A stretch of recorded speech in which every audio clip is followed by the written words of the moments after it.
Buenos días. Vamos a hablar sobre la anatomía de la región inguinal. Yo soy el doctor Ahmed Álvarez Flores, soy cirujano general y la primera pregunta que debemos hacernos es ¿por qué debo conocer la anatomía de la región inguinal? Y para esto existen dos respuestas principales. La primera es porque aún la cirugía abierta es una técnica de hernoplastía frecuente. En el mes de marzo se realizó un conversatorio en el Hospital Regional Policial de Arequipa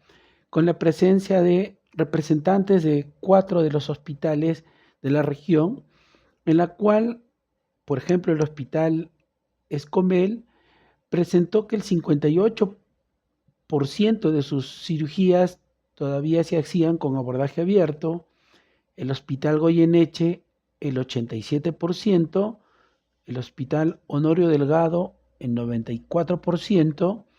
y el Hospital Regional de Arequipa el 32%. Entonces, como vemos en la diapositiva, el abordaje abierto sigue siendo una técnica frecuente y por eso es importante conocer la anatomía de esta zona. La segunda respuesta sería, ya que esta técnica es frecuente, para evitar las complicaciones posoperatorias que se presentan al realizar este abordaje. Aquí tenemos dos publicaciones, una realizada por el Hospital Militar de Lima y otra realizada por un hospital de Asunción, en las cuales podemos ver que al realizar la técnica de Liechtenstein, que es la técnica más frecuente que algunos realizan para el abordaje abierto, tenemos como complicaciones tempranas la neuralgia en un 13.9% en el Hospital Militar de Lima, y como complicaciones tardías, recurrencia de la hernia, orquitis y dolor crónico. En cambio, en el Hospital de Asunción tenemos como complicaciones tempranas las infecciones de sitio quirúrgico, los celomas, y como complicaciones tardías la inguinodinia en un 3.3% y las recidivas de hernia en 1.6%. Entonces, como vemos en estos dos trabajos publicados no hace mucho, los problemas neurológicos de la cirugía de hernioplastia por abordaje anterior son con mediana frecuencia, tanto de forma temprana como de forma tardía. Entonces, cuando iniciamos el abordaje abierto, lo primero que vamos a encontrar después de seccionar la piel, en el tejido graso vamos a encontrar la arteria y la vena epigástrica superficial. Y aquí hay un pequeño detalle que a veces no lo recordamos, es que estas son ramas directas de la arteria femoral y de la vena femoral respectivamente. Entonces, por este motivo es que sugerimos que al separar o seccionar estas arterias, a esta arteria y vena, deberíamos no solo usar electrocauterio, sino de preferencia ligarlas, toda vez que están o dependen de un vaso de alta presión. Luego de haber separado el tejido celular subcutáneo, nos encontramos con la primera estructura, que es la aponeurosis del músculo oblicuo mayor, que recordemos que ya en esta zona deja de ser músculo y solo tenemos la parte aponeurótica. Y aquí importante también es hacer una adecuada disección del anillo inguinal superficial, disecar y exponer de forma adecuada el tubérculo púbico para que en la reparación nos ayude a fijar y extender de forma adecuada la malla. Retirando neurosis del oblicuo mayor, tenemos el músculo oblicuo menor, el cual forma junto con el músculo transverso el tendón conjunto en la región medial del canal inguinal. También tenemos que ver que aquí en este espacio podemos ver la fascia transversalis, la arteria y la vena epigástrica inferior, y también podemos observar ya el anillo inguinal profundo. Si retiramos el músculo oblicuo menor, tenemos ya expuesto el músculo transverso y tenemos que ver aquí que este músculo transverso también tiene un arco aponeurótico del músculo transverso, ¿no? Que también va a dar después apoyo y soporte al tendón conjunto. En este espacio también se pueden evidenciar tanto la fascia transversalis, el anillo inguinal profundo y la arteria y la vena epigástrica inferior,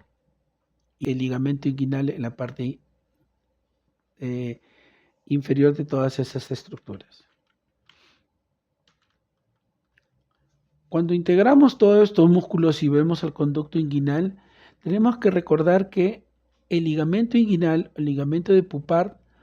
es el que se va a poder ser visto y manipulado durante este abordaje anterior, tanto que el tracto idiopúbico no va a poder ser visto de forma notoria porque se encuentra en una región posterior.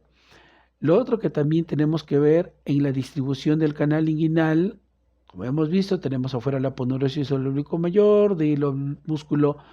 oblicuo menor con su tendón conjunto, el músculo transverso, después viene la fascia transversalis,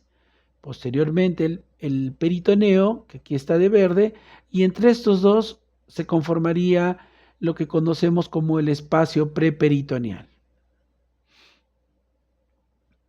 Otra cosa importante, como lo hemos dicho desde el inicio, es conocer la inervación de la región inguinal. Aquí tenemos 4 nervios principales que debemos conocer, que es el hilo hipogástrico, que es un nervio que nace a nivel de la rama L1, y este nervio tiene que ver con la sensibilidad de la región superior y medial del canal inguinal.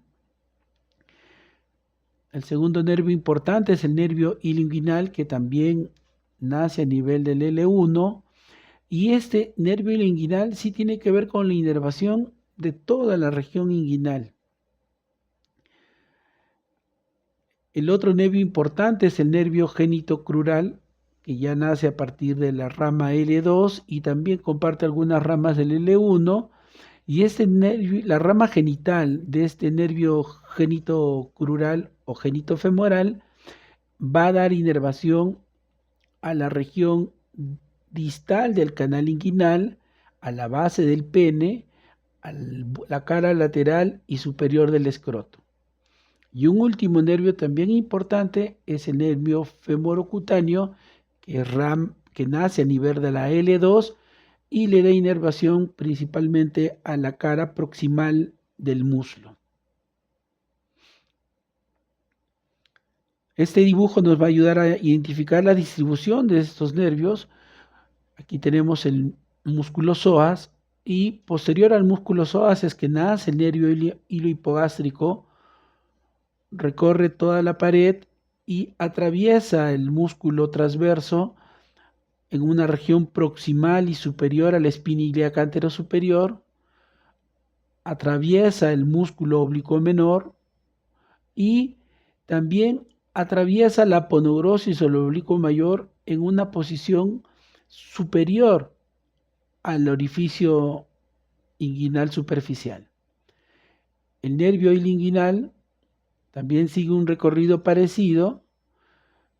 atraviesa el músculo, el peritoneo, la fascia y el músculo oblicuo menor también a este nivel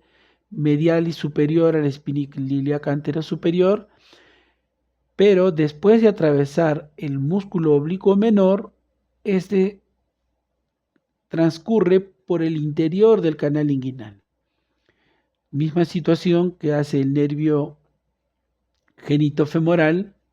el cual ingresa por el anillo inguinal profundo hacia el canal inguinal. Entonces estos nervios están representados en este gráfico de los dermatomas,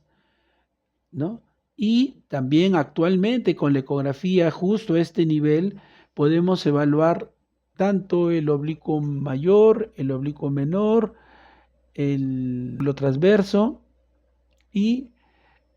podemos ver también ahí justo cómo identificamos las estructuras nerviosas, que en este caso es el nervio iliohipogástrico.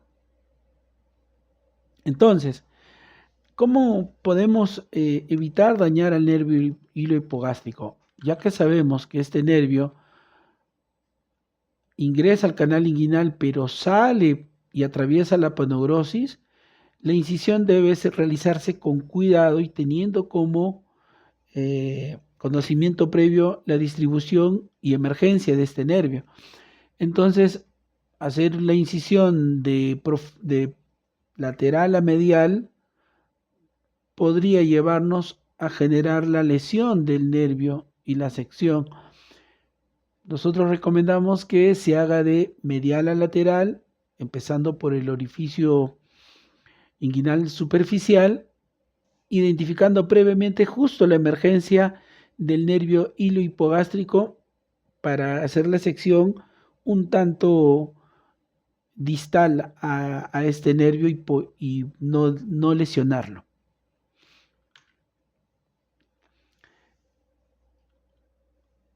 El nervio hilo inguinal, una vez que ingresa al canal inguinal,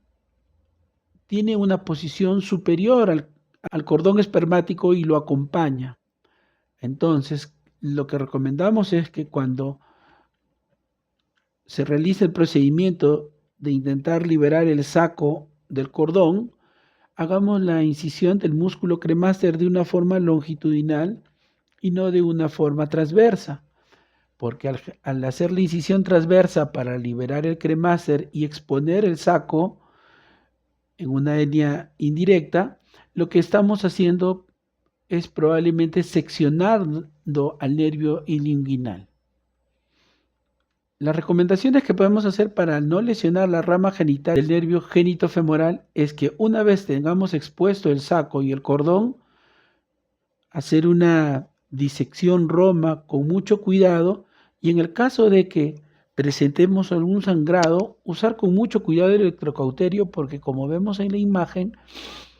la rama genital del genitofemoral pasa acompañando a los vasos del cordón espermático y por ende son más propensos a un sangrado, pero al hacer la coagulación con el electrocauterio también podríamos generar una lesión a nivel del nervio genitofemoral por calor. Como recomendación final, recordemos que entonces que en el cordón espermático se encuentran dos nervios, la rama genital del nervio genitofemoral que tiene una posición inferior acompañando las estructuras vasculares y tenemos al nervio ilioinguinal que se encuentra más bien en una parte superior del cordón. Muchas gracias por su atención y nos pueden escribir al siguiente correo y ver algunos videos que también tenemos respecto a cirugías de hernias mínimamente invasivas en nuestro canal de YouTube.